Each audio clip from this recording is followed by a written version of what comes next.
Secret വായിക്കുമ്പോൾ എല്ലാ വീഡിയോയിലും ഞാൻ പറയാറുണ്ട് എൻ്റെ ഓഗസ്റ്റ് 2023 സീക്രട്സ് ഫുള്ളായിട്ട് വായിച്ച് കഴിഞ്ഞിട്ടില്ല.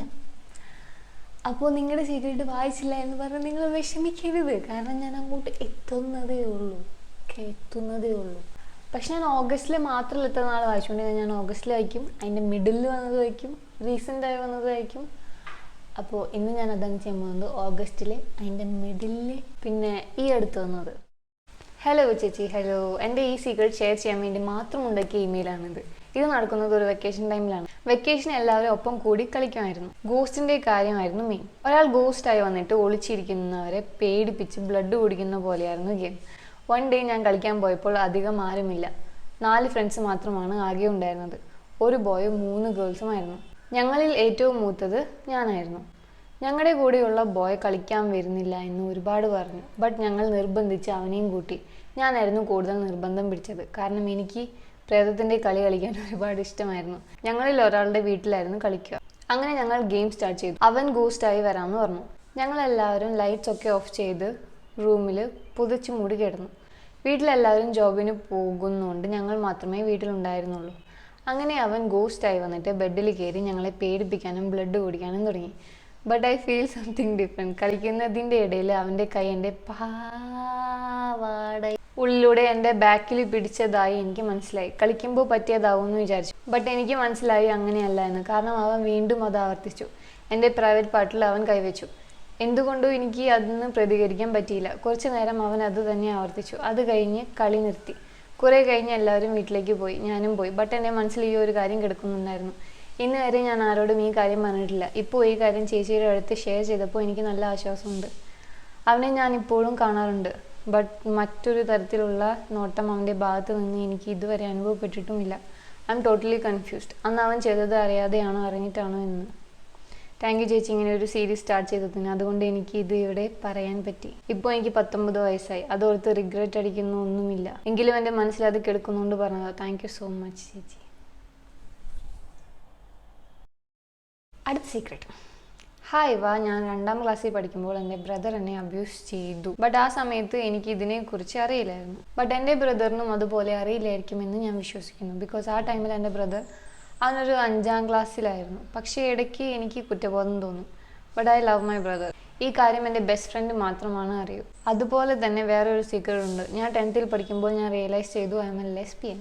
ബട്ട് ഈ കാര്യം എൻ്റെ പാരൻസ് അക്സെപ്റ്റ് ചെയ്യുമോ എന്ന് എനിക്കറിയില്ല. ഞാൻ കുറേ തവണ അവരോട് പറയുവാൻ ശ്രമിച്ചു. But they are against it. ഇപ്പോൾ എന്നെ സപ്പോർട്ട് ചെയ്യുന്ന ഒരുപാട് കൂട്ടുകാരുണ്ട്. LGBTQ കമ്മ്യൂണിറ്റിയിൽ അവിടുന്ന് കുറേ ഫ്രണ്ട്സിനെ കിട്ടി.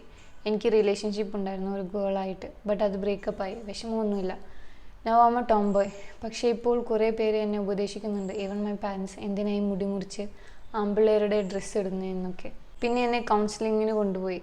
I M irritated. എനിക്ക് എന്ത് മറുപടി കൊടുക്കണമെന്നോ എന്ത് ചെയ്യണമെന്നോ അറിയില്ല. I'm living my own way or die. I can't live like a girly girl. I don't know how my parents understand about it. ഇപ്പോൾ ഇത് പറഞ്ഞപ്പോൾ ഒരു ആശ്വാസം. താങ്ക്സ്. Hope you understand. അടുത്ത സീക്രട്ട്. ഹായ് വാ, hello. I'm Aslam. Real name അല്ല. എനിക്ക് വലിയ രഹസ്യം പറയാനുണ്ട്. ഞാനൊരു ഗേ ആണ്. ഞാൻ ഗേ ആയതിൽ എനിക്ക് വിഷമമില്ല. പക്ഷേ എന്നെ ഗേ ആക്കിയ കഥയാണ്. എനിക്കൊരു അമ്മായിയുണ്ട്. അവർക്ക് 3 ആൺമക്കളാണ്. സ്ലീപ്പ് ഓവറിന് വരുമ്പോൾ നിരന്തരം 3ാമനായി ബന്ധപ്പെടുമായിരുന്നു. പക്ഷേ അതിനു മുമ്പ് അവൻ്റെ 2 ചേട്ടന്മാരും എന്നെ യൂസ് ചെയ്യാറുണ്ടായിരുന്നു. അതിലെ മൂത്ത ചേട്ടനാണ് എന്നെ ആദ്യം യൂസ് ചെയ്തത്. അതും 10 വയസ്സിന് താഴെയുള്ളപ്പോൾ. പിന്നീടാണ് അത് ചൈൽഡ് അബ്യൂസ് ആണെന്ന് മനസ്സിലായത്. ഞാൻ ഇതെല്ലാം 3rd ആളോട് പറഞ്ഞിട്ടുണ്ട്. അവൻ എന്നെ ആശ്വസിപ്പിച്ചു.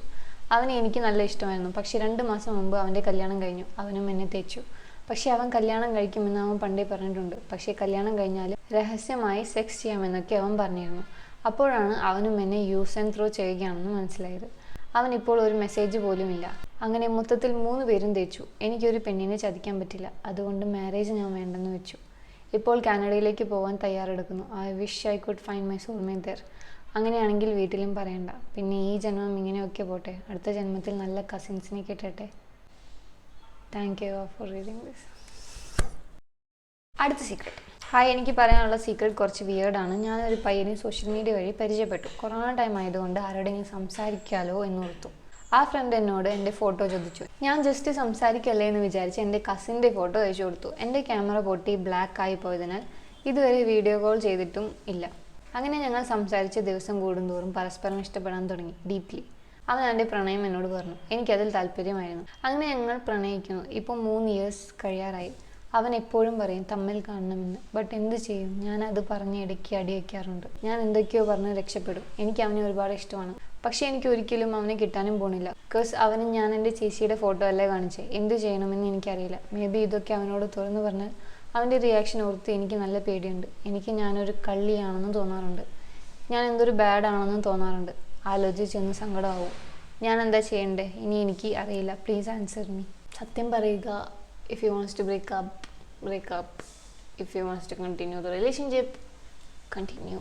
പക്ഷേ ഒരിക്കലും കല്യാണം കഴിക്കാൻ പറ്റില്ല എന്ന് പറഞ്ഞില്ലേ. സോ ഇതൊരു ഗുഡ് റീസൺ ആണ്. അല്ലെങ്കിൽ നിങ്ങൾ കല്യാണം കഴിക്കില്ലെങ്കിൽ പ്രേമിച്ചിട്ട് കാര്യമില്ലല്ലോ. So breakup. അടുത്ത സീക്രട്ട്. ഹായ് ചേച്ചി, ഞാൻ നിങ്ങളുടെ വീഡിയോ കാണാറുണ്ട്. And I really love it. Thank you. I M A 12-year-old girl. 12? What am I doing here? Really എനിക്ക് മറ്റുള്ളവരുടെ മുന്നിൽ ഒരു മാസ്ക് ധരിക്കാൻ അറിയാം. ഇറ്റ്സ് ബിക്കോസ് എനിക്ക് മറ്റുള്ളവർ എൻ്റെ ഇമോഷൻസ് അറിയണ്ടേ എന്ന് തോന്നിയത് കൊണ്ടാണ്. റിയലി എനിക്ക് 3 ക്യാരക്ടേഴ്സ് ഉണ്ട്. The first one is in front of my parents, friends etcetera. ഇവരുടെ മുന്നിൽ ഞാനൊരു എക്സ്ട്രോവേർട്ട് ആണ്. And in front of some unknown people I M a girl who is shy, don't like to talk much. And at last my real character. എനിക്ക് ആര് എന്നെ വിഷമിപ്പിക്കുന്ന തരത്തിൽ എന്തെങ്കിലും പറഞ്ഞാൽ എന്നെ അത് ആഴത്തിൽ ഹേർട്ട് ചെയ്യും. ഞാൻ കുറേ രാത്രികളിൽ ആരും അറിയാതെ കരയാറുണ്ട്. സ്വന്തം ബോഡി ഹേർട്ട് ചെയ്യാറുണ്ട്. I know I should stop this but I can't. I really know that ഇത് ആരോടെങ്കിലും ഷെയർ ചെയ്യണം ബട്ട് ഐ കാണ്ട്. ഇത് സെൻഡ് ചെയ്യുമ്പോൾ ചേച്ചി ഇത് റീഡ് ചെയ്യുമെന്ന് പോലും എനിക്കറിയില്ല. But for getting some relief I send this. Thank you if you read this. Okay, ഇത് ആക്ച്വലി 3 ക്യാരക്ടർ അല്ല. ഇത് എല്ലാവരും എങ്ങനെയാണ്, നമ്മൾ അറിയാവുന്നവരടുത്ത് നമ്മൾ ഭയങ്കര, അറിയാത്തവർ വരുമ്പോൾ നമ്മൾ ഞാൻ അങ്ങനെ അറിയാത്തവർ വരുമ്പോൾ ഞാൻ അങ്ങോട്ട് പോകാറില്ല. ഈ 3 കാര്യങ്ങൾ പറഞ്ഞില്ലേ, ഇതാണ് എല്ലാവരും. Everybody does this. അപ്പോൾ ഇതൊന്നും അത്രയ്ക്ക് പേടിച്ച് ടെൻഷൻ ആവേണ്ട കാര്യമല്ല. Okay, you are good. Get a good night sleep. Okay. അടുത്ത secret. I found that you are reading the secrets in Malayalam, so let me type in Malayalam which may help you reading. Thank you so much. Thank you so. സാധാരണ ഇംഗ്ലീഷിൽ mail അയക്കുന്നത് ഞാൻ കഷ്ടപ്പെട്ട് on spot മലയാളത്തിലേക്ക് translate ചെയ്തിട്ടാണ് വായിക്കാറ്. Thank you so much.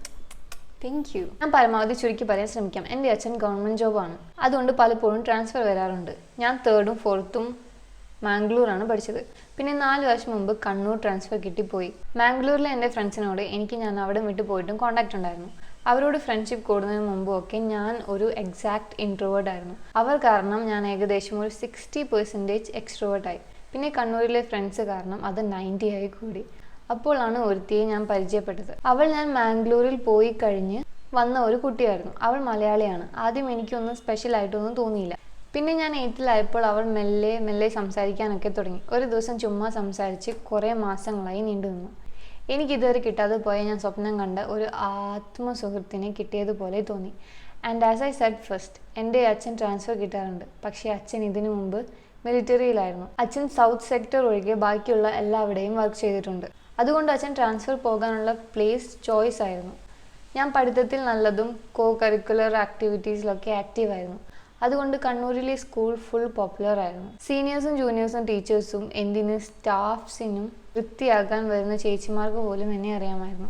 ഈ കൊച്ചു കാരണം എന്നെ മാതിരിയുള്ള അത്യാവശ്യം എല്ലാവർക്കും അറിയാവുന്ന ഒരു കൊച്ചിനെ ബാക്ക് ടു പ്യോർ ഇൻട്രോവേർട്ട് ആക്കിയത് എങ്ങനെയാണെന്നാണ് ഇനി പറയാൻ പോകുന്നത്. എൻ്റെ അച്ഛനോട് കുറേ പറഞ്ഞ് മാംഗ്ലൂർ ട്രാൻസ്ഫർ മേടിച്ചെടുത്തു. സത്യം പറഞ്ഞാൽ എൻ്റെ കണ്ണൂരിലെ ഫ്രണ്ട്സിനെയൊക്കെ മറന്ന് ഇവൾക്ക് വേണ്ടി മാത്രമാണ് ഇതൊക്കെ ചെയ്തത്. ഞാൻ അവിടെ മാംഗ്ലൂർ വന്നിട്ട് ചെയ്യേണ്ട കാര്യങ്ങൾ വരെ പ്ലാൻ ചെയ്തായിരുന്നു. ഞാൻ ഒത്തിരി സന്തോഷിച്ചു, പ്രതീക്ഷിച്ചു. ഇപ്പോൾ ഞാൻ മാംഗ്ലൂരാണ്. എല്ലാം നടന്നത് പ്രതീക്ഷിച്ചതിനും അപ്പുറമാണ്. എന്നോട് ഇവളൊരു വാക്ക് പോലും ഇവിടെ വന്നിട്ട് പറഞ്ഞിട്ടില്ല. എനിക്ക് പലപ്പോഴും തോന്നി ആൾ മാറിയതാണോ, ബട്ട് അല്ല, അവൾ തന്നെയായിരുന്നു. അച്ഛനും അമ്മയും ഒക്കെ എപ്പോഴും വീട്ടിൽ ചെല്ലുമ്പോഴത്തേക്കും ചോദിക്കും അവൾ എന്തു പറഞ്ഞുവെന്ന്. അവൾ എൻ്റെ കൂടെ ആയിരുന്നു ഇരുന്ന്, ഞങ്ങൾ കുറേ കളിച്ചായിരുന്നു എന്നൊക്കെ ഓരോ കള്ളം പറയും. എൻ്റെ പാരൻസിനെ സന്തോഷിപ്പിക്കാൻ വേണ്ടി മാത്രം.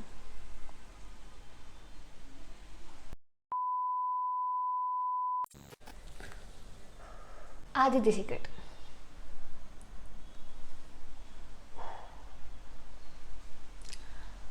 ഞാൻ പുള്ളിയോട് ചോദിച്ചു അച്ഛനെന്ന് വൈഫെന്ന്.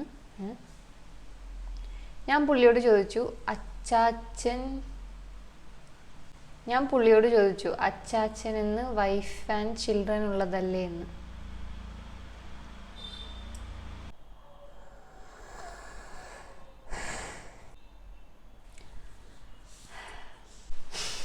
I'm sorry you had to go through that. You bad. Don't do it. Like, I don't know what to tell you. You're 12 years old. You're 12 years old. What do I tell you?